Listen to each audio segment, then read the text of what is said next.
I'm the Honest Coach. I coach girls on connecting with their softness in order to gain control over their life circumstances and relationships with men. You should only be doing things that connect you to yourself. So if you follow my content, you probably relate to the fact that you split off from parts of yourself and you go into survival modes and you just put forth a lot of effort and you do and you chase and you fix. And that's going to be a really difficult pattern to break because you've lived your entire life from that place.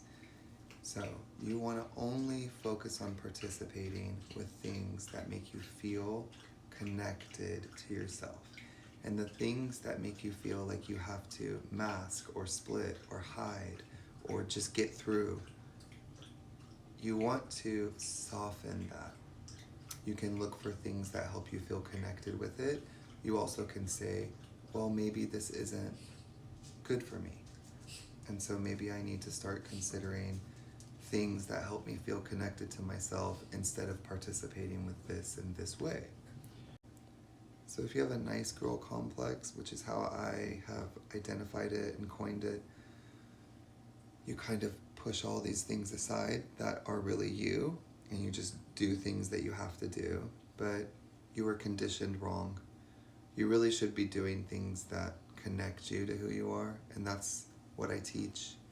Your softness is who you really are, and connecting to your softness is what will give you control over your life and your relationships. And you could look at it as deciding how you want to feel and making that your priority, and now you have boundaries, because anything that doesn't make you feel the way you want to feel, you would say no thank you to. You may feel like you can't say no thank you, and that's what you want to look at. Why do you feel like you can't say no thank you? Why do you feel like you cannot set boundaries? So we want to start making those changes, and you can start small. It's not something that's just going to change overnight. You've lived your entire life doing this to yourself, so it's going to take a while. Also, we never take anything away from the nice girl, and this is why. So you want to connect to yourself, even though he pulls away, even though he abandons you, even though he moves on, and you feel like you want to chase after him. We don't chase, but we don't take him away from her because he connects her to her realist feelings. So you don't connect to your feelings. You don't embody your feelings. You don't own your feelings. You were never allowed to have your feelings. Your feelings were always invalidated. But he gets your real feelings. He gets her. She's your real feelings. So we never take him away from her because he is the key to discovering what it is you're really feeling and validating it and owning it and integrating it. And that's the way forward. So connecting with yourself in everything you do is the practice. So she doesn't connect with you because you don't connect with her, but she connects with him. That's why when he's leaving, she's panicking. So we don't take him away. We say, what are the things you really like about him? What are the things that you really admire about him? When he's treating you the way you like to be treated, how does that make you feel? And then you just say, right now his actions are showing that he's not treating you that way. And that's our line in the sand. That's a great boundary. You don't have to be angry at him. I'll never go no contact. I'll never push him away. But I'll let him go and come as much as he needs because that's really about him. So, and that really is the truth. It really is about him. And so you can let that go. But the goal is to stay as connected and to create this foundation where you're really connecting with yourself, you're validating your feelings, you are owning all the parts of yourself instead of pushing them aside or pushing them down and doing the things you have to do and going into effort. Instead, we connect. And he is a channel to connection. He is a channel to the realist feelings, your actual reality. How do you really feel? What have you really experienced it? What have you really experienced in life, in these situations? And you know that's true because with him, you shared with him your deepest feelings. Well, you don't feel that way about everybody. How many other people do you hide and compartmentalize and show this and show that? But with him, you showed him everything. So, well, she doesn't share that with you because you abandoned her, but she shares it with him. So don't take him away. But if he's pulling away, you got to respect. You don't have control over other people. You can just simply admire him. Say, I really like how he's tough and strong and he thinks for himself. And he doesn't let people affect him, and I really admire that. I want to use that for me. But what I want to feel is I want to feel desired. So I'm going to only participate with men or with things that make me feel desired. And you just start connecting with that.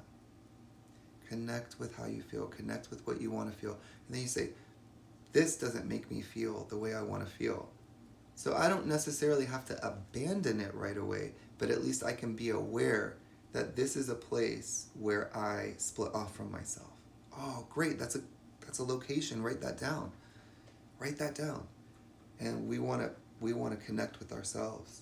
So we may have to eventually let go of that, or we can create boundaries so that we can still participate with it, but we're connected to ourselves and we're protected so that we don't have to split off from ourselves and abandon our bodies just to get through. So you want to feel safe inside your body. You want to feel safe occupying your body. You want to feel your feelings. You want to own your feelings. You want to validate your feelings, okay? And it's not going to happen from you just doing it.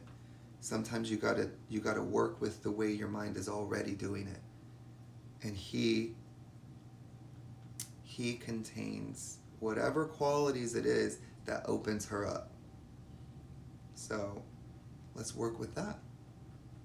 Why do you like him? Why do you admire him? That's great. Well, he's not treating you the way you like to be treated, so we just won't participate with him. But yeah, he's perfect. I bet you think that.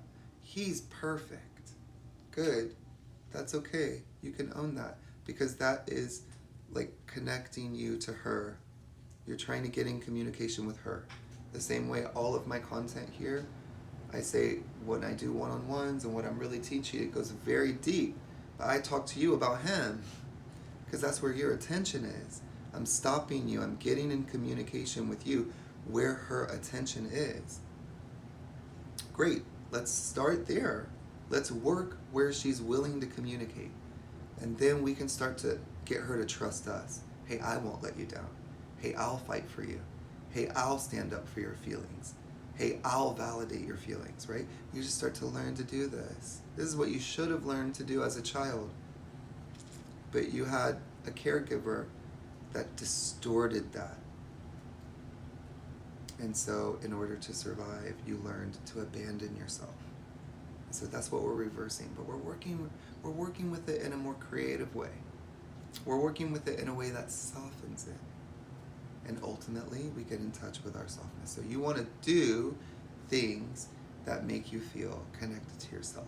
And when you're doing things where you don't feel like you're connected to yourself, you want to be aware of that. And you want to start to create those boundaries so that you can feel safe and she can occupy your body. So that you can validate her feelings. So that she can have reality. She can have reality. Blessed be.